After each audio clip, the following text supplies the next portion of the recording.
नमस्कार मित्रांनो, माझं नाव आहे श्रेयांश पाटील आणि आज आपण सर्कल्स या विषयावर चर्चा करणार आहोत. तर चला मग सुरू करूया. तर मित्रांनो, सर्कल्सबद्दल जाणून घ्यायची सुरुवात आपण एका सोप्या आणि साध्या उदाहरणाने करूया. समजा एक शेतकरी आहे व त्याच्याकडे एक मोठी शेती आहे. त्या शेतीच्या मध्ये एक पाण्याचा स्रोत आहे. तर त्या शेतकऱ्याला अशा प्रकारे झाडे लावायची आहेत की प्रत्येक झाडाला समान प्रमाणात पाणी मिळावं. यासाठी त्याला काय करावं लागणार? त्याला प्रत्येक झाड त्या पाण्याच्या स्रोतापासून समान अंतरावर लावायला लागणार. तर मग ते कसं दिसणार हे आपण पाहूया. आता समजा की हे पाण्याचा स्रोत आहे. तर त्या स्रोतापासून प्रत्येक झाडे समान अंतरावर असलं पाहिजे. मग ते कुठल्याही दिशेला असू शकतं. आता आपण या कंडिशनमध्ये 5 सेंटीमीटर अंतर घेऊया. तर एक झाड असू शकतं इथे,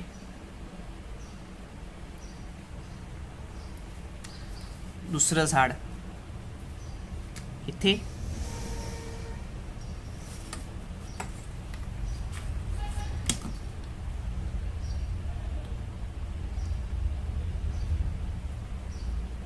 हे झालं तिसरं झाड, चौथं झाड. झाडाला आपण वेगळं दाखवूया म्हणजे लक्षात येईल लगेच.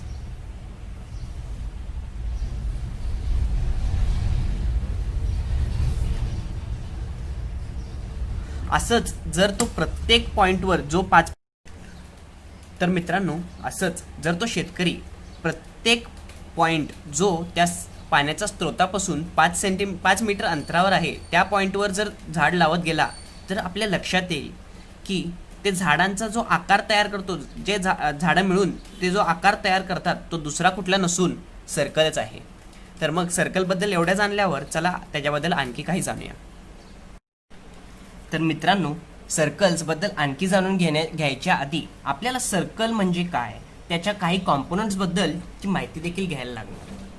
तर सर्वप्रथम आपण सर्कल कशाच्या मदतीने आपल्याला ड्रॉ करता येईल ते आपण जाणून घेऊया. सगळ्यांना ही गोष्ट तर नक्कीच माहिती असेल. याला आपण कंपास म्हणतो, नाहीतर साध्या मराठीत म्हणायचं झालं तर याला आपण कर्कटक देखील म्हणतो. तर या कर्कटकच्या मदतीने आपण खूप चांगल्या, सोप्या व चांगल्या पद्धतीने एक सर्कल ड्रॉ करू शकतो. तर सर्वप्रथम मी तुम्हाला एक सर्कल ड्रॉ करून दाखवणार आहे. आपल्याला जेवढा मोठा सर्कल पाहिजे त्याप्रमाणे आपण हे डिस्टन्स घ्यायचं असतं. हा जो टोकाचा भाग आहे त्या भागाला आपण पेपरवर ठेवतो, घट्ट ठेवतो, त्याला हलवायचं नाही बरं का. आणि त्याच्या मदतीने आपण गोल पेन्सिल फिरवतो. आणि जशी आपण ही गोल पेन्सिल फिरवतो तसाच आपल्याला एक सर्कल मिळतो. अशा पद्धतीने हा कंपास आपल्याला सर्कल ड्रॉ करण्यास मदत करतो. तर आता सर्कल ड्रॉ करायला आपण नक्कीच शिकलो, पण सर्कलचे कॉम्पोनंट्स अजून जाणून घ्यायचे आहेत का बरं का मित्रांनो. तर सर्वप्रथम आपण जाणून घेऊया सर्कम्फरन्स ऑफ द सर्कलबद्दल. सर्कम्फरन्स म्हणजेच काय? आपण उदाहरणात बघितलेला, मगाच्या शेतकऱ्याच्या उदाहरणात बघितलेला झाडांचा भाग, जे झाडं असतील तो भाग, त्याला आपण सर्कम्फरन्स ऑफ द सर्कल म्हणणार. जो सर्कलचा भाग आपल्याला दिसतो त्याला आपण सर्कम्फरन्स ऑफ द सर्कल असं म्हणतो. पुढचा जो आहे centre of the circle. Centre of the circle म्हणजे मगाशच्या उदाहरणात बघितलेला आपण पाण्याचा स्रोत, त्याला आपण सेंटर ऑफ द सर्कल असं म्हणू शकतो. आता मित्रांनो, समजा तुम्ही सेंटर ऑफ द सर्कल पासून सर्कम्फरन्स ऑफ द सर्कलला एक लाईन सेगमेंट ड्रॉ केली. आता तुम्हाला माहितीच असेल की लाईन कशाला म्हणतात, रे कशाला म्हणतात आणि लाईन सेगमेंट कशाला म्हणतात ते. तरी एकदा आपण रिव्हिजन मारूया छोटीशी. रे आणि ही झाली लाईन. लाईन ती असते जी दोन्ही साईडला किती इन्फायनाइटली एक्सटेंड होऊ शकते. रे म्हणजे काय? एकाच डिरेक्शनमध्ये इन्फायनाइटली ती एक्सटेंड होऊ शकते.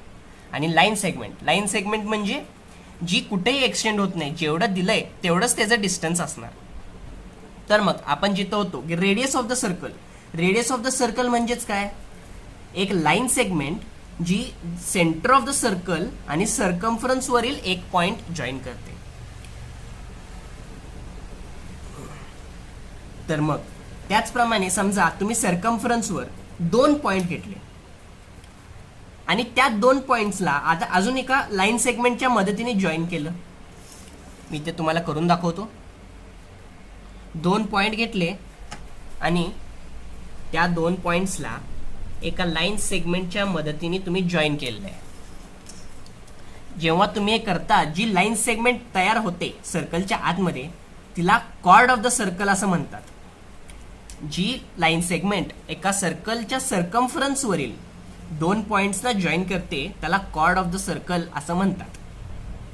आता मित्रांनो, समजा आपण 2 पॉइंट असे घेतले की ते बरोबर एकमेकांच्या विरुद्ध आहेत.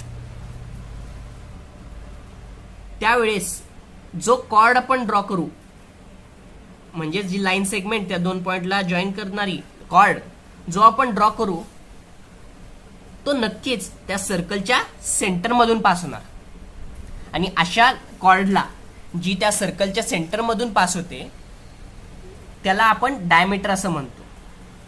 पण मित्रांनो, आता इथे बघितलं आपण, जर आपण हा सेंटर आणि हा पॉइंट कन्सिडर केला तर हा एक रेडियस झाला. जर आपण सेंटर आणि हा पॉइंट कन्सिडर केला हा पण रेडियस झाला. आणि मित्रांनो, एक गोष्ट लक्षात ठेवा की रेडियस ऑफ द सर्कल हा सगळीकडे कुठेही काढा तुम्ही सर्कलमध्ये, हा नेहमी सेमच असतो, तो कधीही चेंज होत नाही.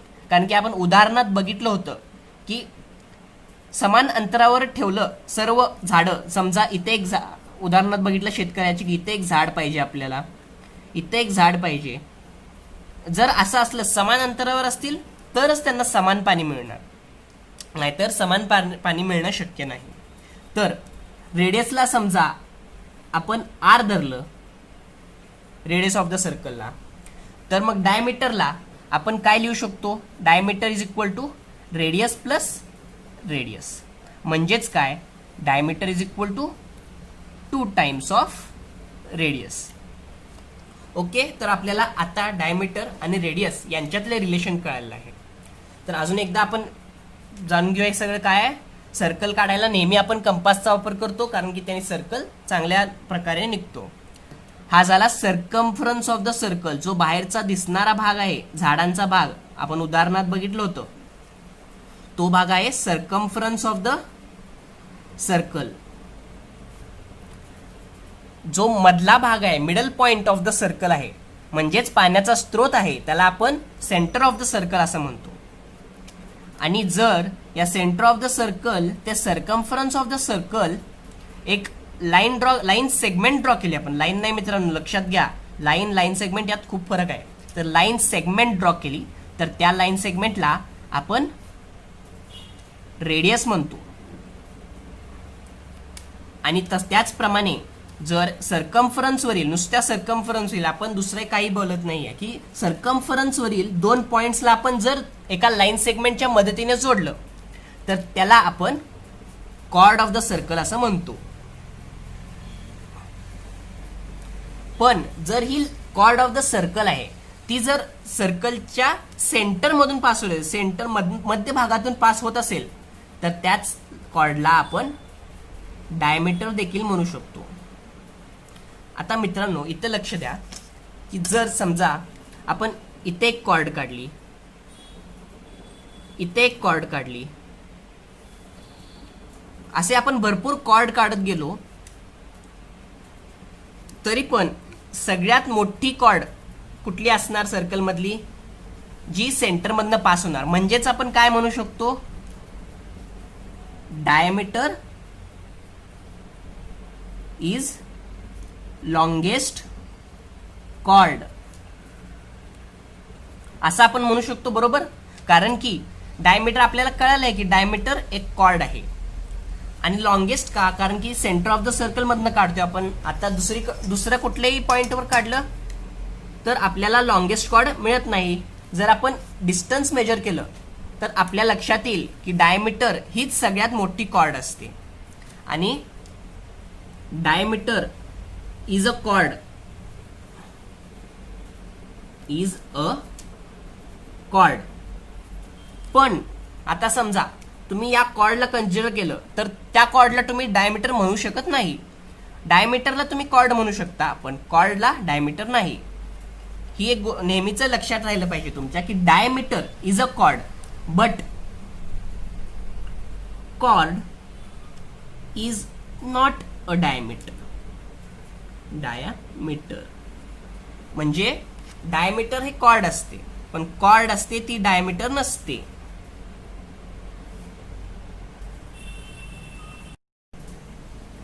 तर मित्रांनो आपण आता सर्कलचे बेसिक्स तर जाणून घेतलेले आहेत. पण जर समजा तुम्हाला कोणी विचारलं काय रे बाबा सर्कल म्हणजे नक्की काय, तर तुम्ही बेसिक्स सांगून कॉम्पोनंट्स ऑफ द सर्कल सांगून त्याला काही कळणारही नाही. तर मग सर्कलला डिफाईन करणं हे गरजेचं आहे. आता आपण त्या उदाहरणाकडे परत वळूया, शेतकऱ्याच्या उदाहरणाकडे परत वळूया. तर त्या शेतकऱ्याने काय केले होते, प्रत्येक झाड अशा एका ठिकाणी ठेवले होते की ते त्या स्तोत्रापासून समान अंतरावर असलं पाहिजे.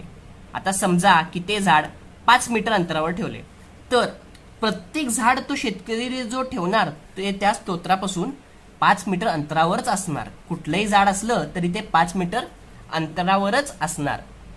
तर मग आपण सर्कलला सांगताना असं सांगू शकतो. तर मित्रांनो आता पुढची गोष्ट आपण शिकायची ती म्हणजे सर्कम्फरन्स आणि डायमीटर यांच्यातलं रिलेशन. मला सांगा, जर तुम्हाला नुसतं सर्कम्फरन्स अर्थात जे लेंथ ऑफ द सर्कल दिलेलं आहे तर तुम्ही त्याच्यावरनं डायमीटर किंवा रेडियस कसं काढणार, किंवा डायमीटर दिलेलं आहे आणि त्याच्या मदतीने तुम्हाला सांगितलं सर्कम्फरन्स काढा किंवा डायमीटर काढा, तर तुम्ही ते कसं करणार, तर तेच आपण आता जाणून घ्यायचं आहे. तर त्यासाठी आपण एक छोटंसं एक्सपेरिमेंट करणार आहोत. कुठलीही आपण एक सर्क्युलर ऑब्जेक्ट घ्यायचं आहे. सर्क्युलर ऑब्जेक्ट ड्रॉ करून घ्यायचं शीटवर आपण.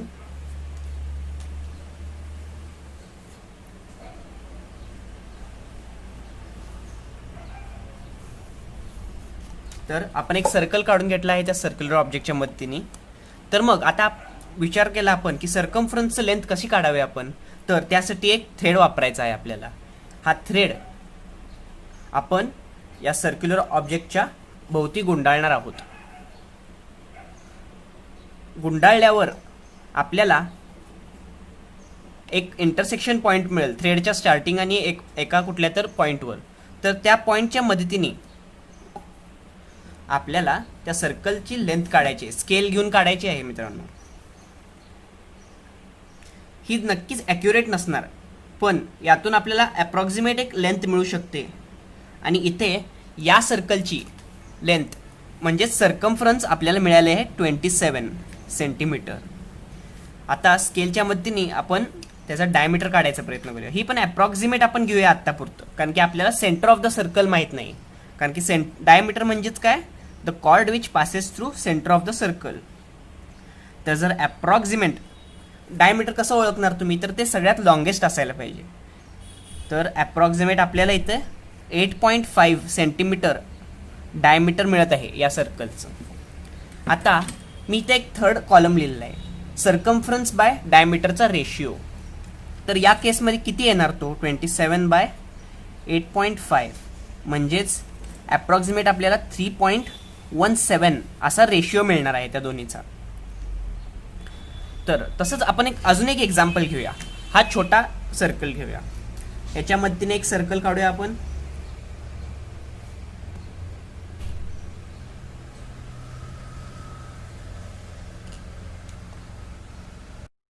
जर परत आपण या छोट्या सर्कलचे सर्कम्फरन्स आणि डायमीटर मेजर केले तर आपल्याला 13.5 सेंटीमीटर सर्कम्फरन्स आणि 4.3 सेंटीमीटर डायमीटर असे मिळतात. परत आता आपण सर्कम्फरन्स बाय डायमीटर रेशिओ काढूया. अपॉन 4.3 इज इक्वल टू 3.13 असा काहीतरी आपल्याला रेशिओ मिळत आहे. तर मित्रांनो आपण जर लक्ष दिलं तर आपल्या लक्षात येईल का हा जो रेशिओ आहे सर्कम्फरन्स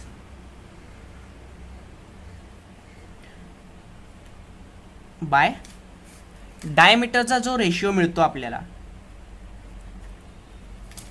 तो या दोन्ही केसेसमध्ये जवळजवळ सेम आहे. 3 पॉईंट त्याच्या पुढे काहीतरी.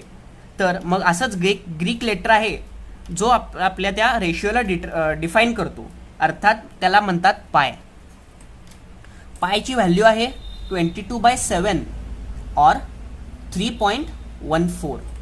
म्हणजेच हा आपला रेशिओ आहे जो सगळ्या सर्कल्सना ट्रू असणार आहे.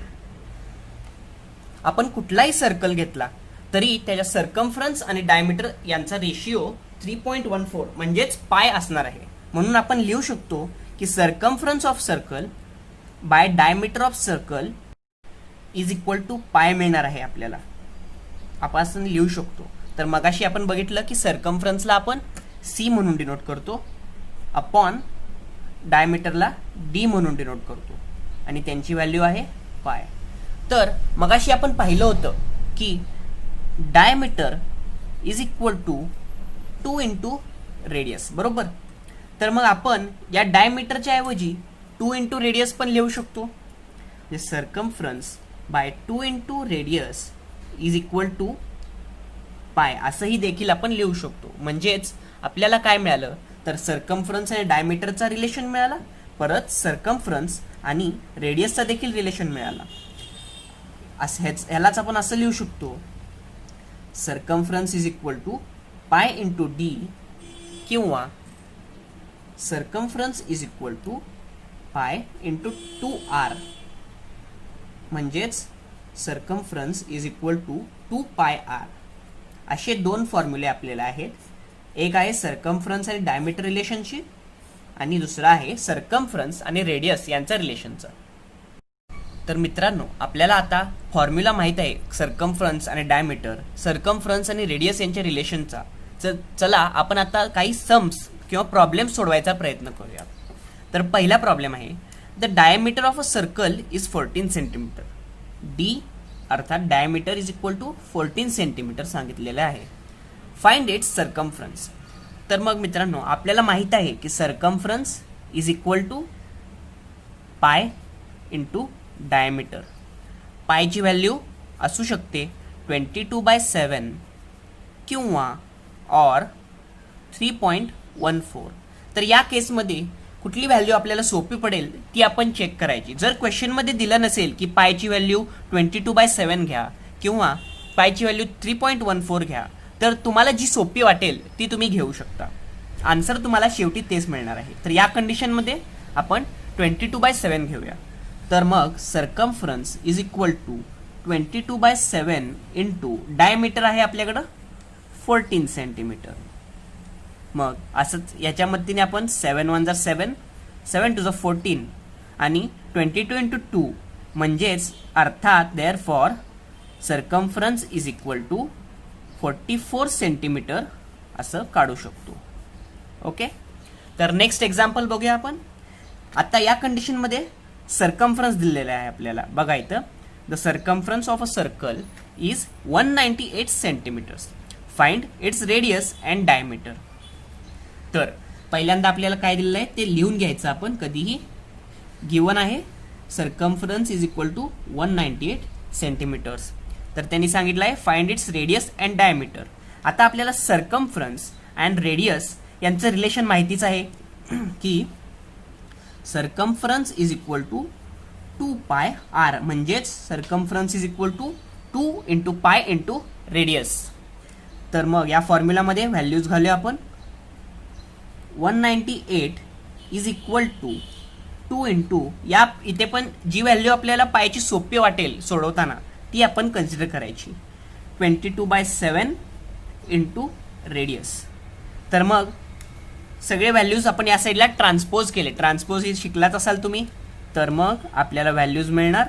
Radius is equal to 198 into 1/2 into 7/22.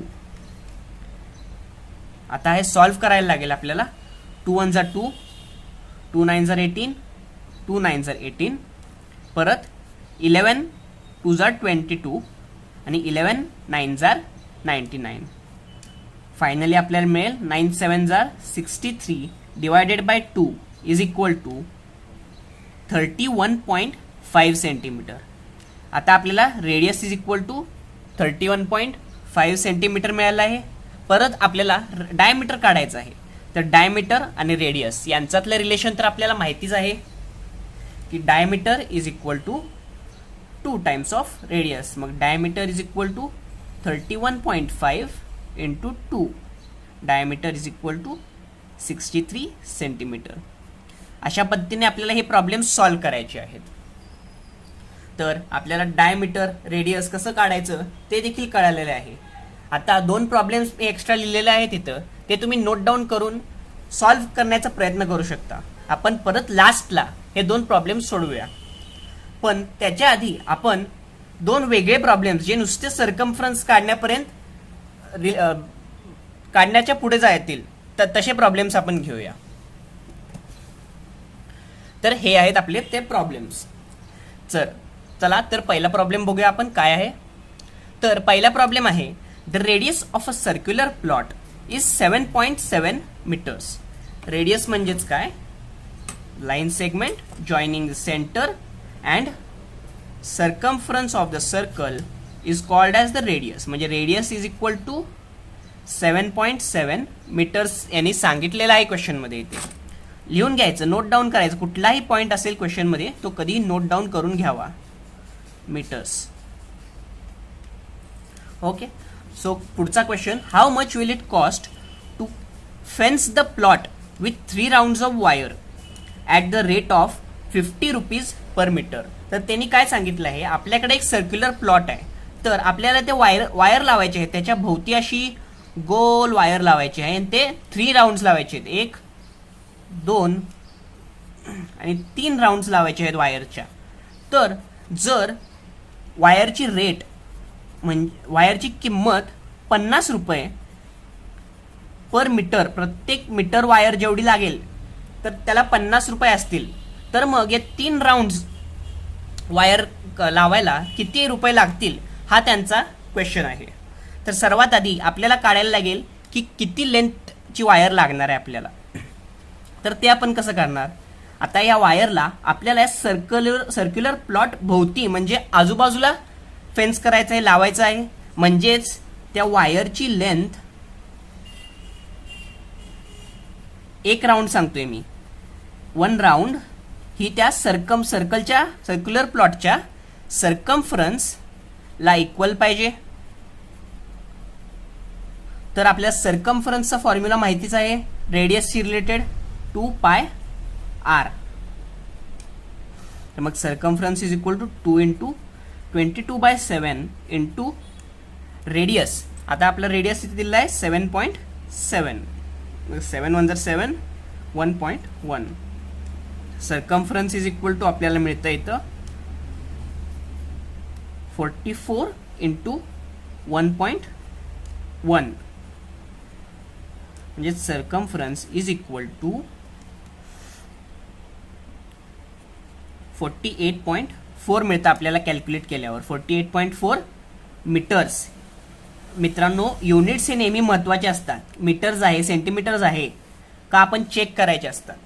तर मग सर्कम्फरन्स आपल्याला मिळालं आहे. म्हणजे एकदा वायर गुंडाळली भोवती त्या सर्क्युलर प्लॉटच्या, तर त्याची लेंथ असेल 48.4 मीटर्स. तर आपल्याला टोटल वायर किती लागेल, total wire is equal to 1 round ला किती वायर लागते, आपल्या एका राऊंडला किती वायर लागते इंटू नंबर ऑफ राऊंड्स, म्हणजे किती वेळा आपल्याला तेवढीच वायर गुंडाळायची आहे ते काढायचं. तर आपल्याकडे 1 राऊंडला किती 48.4 मीटर्स वायर लागते. तर मग नंबर ऑफ राऊंड्स आपल्याकडे 3 आहेत. तर 3 4 12, 3 8 24 and 25, 3 4 12, 13, 14 म्हणजे 145 मीटर्स एवढी वायर आपल्याला लागणार आहे. तर आता परत त्यांनी काय सांगितलं आहे, रेट ऑफ वायर एका मीटर वायरसाठी 50 रुपये आहे. तर मग एवढ्या मीटरसाठी किती लागेल आपल्याला, आता एका मीटरला 50 रुपये. तसंच अजून 1 मीटर घेतली म्हणजे 2 मीटर घेतली तर आपल्याला 50 + 50 करावं लागेल. म्हणजेच काय 50 × 2. तसंच जर आपण 145.2 मीटर्स वायर घेतली तर total rate is equal to 145.2 into एका मीटर वायरची रेट म्हणजेच 50 इज इक्वल टू 0, 5 2 10, 5 5 25 26, 5 4 20, 1 5 6 7 आणि हा पॉईंट. म्हणजेच एवढे रुपये आपल्याला लागतील टोटल रेट. टोटल आपल्याला 7260 रुपीज लागतील जर या एका सर्क्युलर प्लॉटला 3 वेळा वायरनी कव्हर करायचं असेल. तर आता अजून एक एक्झाम्पल बघूया आपण. The radius of the wheel of a bus is 0.7 meters. How many rotations will the wheel complete while travelling a distance of 22 kilometre. तर पहिल्यांदा आपण समजूया की एक पॉइंट आहे या टायरवर. तर मग जसा जसा हा टायर रोटेट होत जाईल पुढच्या डिरेक्शनमध्ये तसा तसा तो पॉइंट मूव्ह करत जाईल.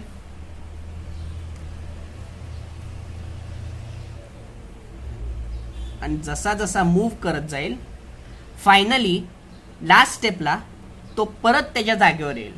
तर मग त्याला परत जागेवर यायला 1 रोटेशन लागलं. म्हणजे 1 रोटेशन मध्ये पॉइंट सर्कम्फरन्स एवढी डिस्टन्स कव्हर करतोय. Distance equal to circumference.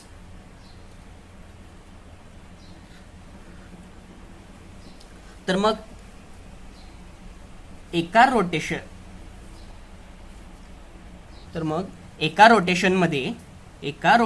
मध्ये सर्कम्फरन्स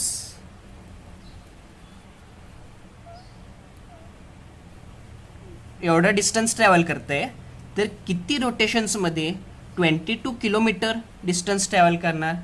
तर सर्वात आधी मित्रांनो मगाशी देखील मी सांगितलं पहिल्यांदा युनिट्स चेक करायचे. तर आपल्याला इथं 22 किलोमीटर आहे आणि हे 0.7 मीटर आहे. तर दोन्हीचे युनिट्स आधी सेम करून घ्यायचे. 1 kilometre is equal to 1000 metres. म्हणजेच 22 kilometre is equal to 22,000 metres. तर मग आता ही व्हॅल्यू रेडियस लेंथची आपण वापरायची आहे. सर्वात आधी आपल्याला सर्कम्फरन्स काढावे लागेल. Circumference is equal to 2 into pi into R. म्हणजेच 2 इंटू 22/7 इंटू रेडियस म्हणजे 0.7. 7 1 7 7 0.1 म्हणजेच 4.4 मीटर्स ही सर्कम्फरन्स मिळाली आपल्याला. तर मग number of rotations is equal to total distance upon distance in 1 rotation. म्हणजेच सर्कम्फरन्स. एवढं लक्षात घ्या एका पॉइंटला एका रोटेशनमध्ये सर्कम्फरन्स एवढं डिस्टन्स ट्रॅव्हल करायला लागेल. म्हणजे टोटल डिस्टन्स आहे आपल्याकडे 22,000 upon distance in 1 rotation 4.4 metres. 20,000 metres 4.4 metres. मग नंबर ऑफ रोटेशन्स 1 2 3 4 पॉइंट सर्कलला आहे आपण इथे 44 is equal to 22 1 22 upon 2 2 1 2 2 5 10 5,000 rotations. Therefore, number of rotations is equal to 5,000 असं आन्सर आपलं येणार आहे. तर मित्रांनो आपल्याला कळालंच असेल. आता वेगळ्या टाईपचे प्रॉब्लेम आले जरी तुम्हाला रेट काढायचं सांगितलं नंबर ऑफ रोटेशन्स काढायला सांगितले तर तुम्हाला कळालं असेल की कशा प्रकारे आपण ते काढू शकतो. तर मग आता परत आपले राहिलेले 2 प्रॉब्लेम्सकडे जाऊया. तर आपला थर्ड प्रॉब्लेम होता the radius of circle is 35 centimetres.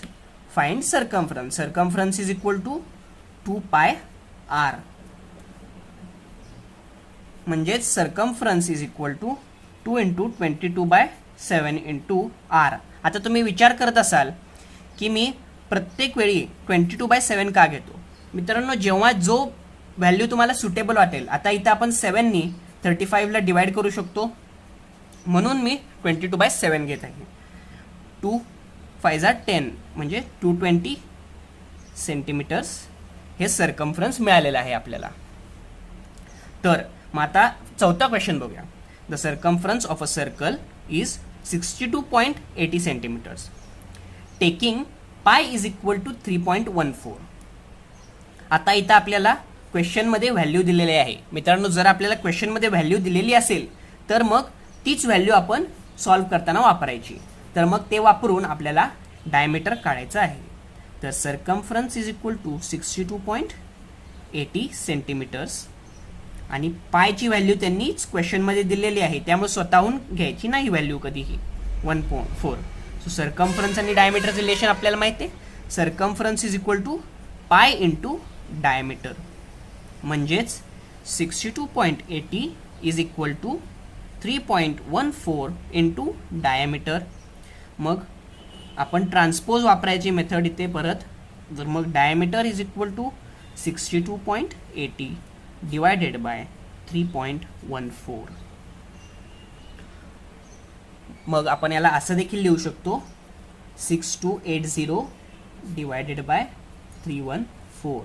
मग आता 314 1 जा 20 जा, म्हणजे डायमीटर इज सॉल्व्ह केल्यावर आपल्याला मिळेल diameter is equal to 20 centimetre. तर मित्रांनो, अशा प्रकारे आपण या कन्सेप्टशी रिलेटेड प्रॉब्लेम्स सोडवलेले आहेत. आता आपण अजून एकदा आपण काय शिकलो आहोत या व्हिडिओमध्ये ते समराईज करूया. तर मित्रांनो, सगळ्यात आधी आपण शिकलो की सर्कल म्हणजे नक्की काय. आपल्या शेतकरी मित्राच्या उदाहरणातून आपण शिकलो की सर्कल हा नक्की तयार कसा होतो, सर्कल म्हणजे नक्की काय.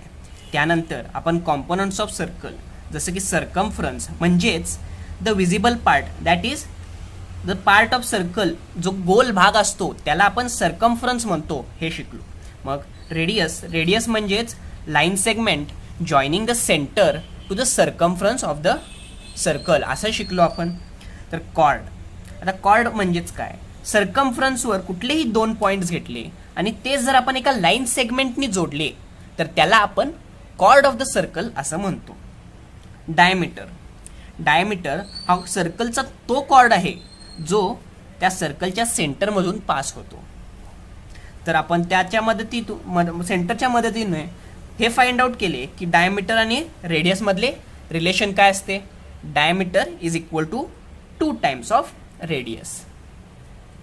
तर मग पुढे आपण सर्कलला डिफाईन देखील केलं की the shape form by the points which are at equal distance from a fix point is known as circle. काही पॉइंट्स जे लक्षात ठेवण्यासारखे आहेत ते म्हणजे diameter is the longest chord आणि diameter is a chord but chord is not a diameter. म्हणजे प्रत्येक डायमीटर तुम्ही कसाही काढा, तो असा असला किंवा कुठलाही कसाही डायमीटर असला तो त्या सर्कलचा लॉंगेस्ट कॉर्ड असणार आहे. पण दुसरा कुठला कॉर्ड काढला तुम्ही, कुठल्याही 2 पॉइंट्स जॉईन केले जे सेंटरमधून पास होत नाहीत, जर ती लाईन सेगमेंट सेंटरमधून पास होत नसेल तर ती डायमीटर होत नाही. म्हणजेच काय, डायमीटर इज अ कॉर्ड, म्हणजे डायमीटर एक कॉर्ड आहे पण कॉर्ड डायमीटर नाही आहे. त्यानंतर आपण बघितलं की जर आपण सर्कम्फरन्स आणि डायमीटर यांना जर कम्पेअर केलं, यांचा जर एक रेशिओ काढला तर तो एक स्टँडर्ड रेशिओ येतो, स्टँडर्ड व्हॅल्यू जी कुठल्याही सर्कलसाठी चेंज होत नाही, जी आहे पाय म्हणजेच एक ग्रीक वर्ड आहे हा पाय इज इक्वल टू 3.14 और पाय इज इक्वल टू 22/7. ही आपण फाइंड आउट केले. इथं आपण अप्रॉक्सिमेट व्हॅल्यूज घेतलेत, जवळजवळ व्हॅल्यूज घेतलेत, त्यामुळे आपलं परफेक्ट 3.14 आलं नाही पण त्या व्हॅल्यूच्या आसपास आलेलं आहे. तर त्याच्या मदतीने आपण फाइंड आउट केलं सर्कम्फरन्स आणि डायमीटर मधलं इक्वेशन, रिलेशनचं इक्वेशन. तर circumference is equal to pi into diameter. आता कारण की diameter is equal to 2 into radius, त्यामुळेच आपल्याला सर्कम्फरन्स आणि रेडियस यांच्यातलं रेशिओ देखील मिळालं, that is circumference is equal to 2πr. पुढे आपण काही एक्झाम्पल्स घेतले की जर सर्कम्फरन्स दिला असेल तर रेडियस आणि डायमीटर कसं काढायचं, परत जर डायमीटर दिला असेल किंवा रेडियस दिला असेल तर त्याच्या मदतीने आपण सर्कम्फरन्स कसं काढू शकतो, जे फॉर्म्युले आणि इक्वेशन वापरून ते आपण बघितलं. पुढे आपण काही एक्झाम्पल्स घेतले जे नुसते सर्कम्फरन्स आणि रेडियस काढायचे नव्हते.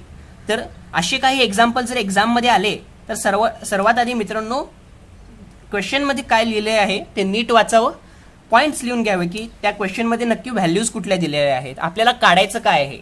जर तुम्ही हे सगळं केलं तर नक्की तुम्हाला ते क्वेश्चन सुटतील. आणि अशा प्रकारे हा फर्स्ट व्हिडिओ मी इथे थांबवतो.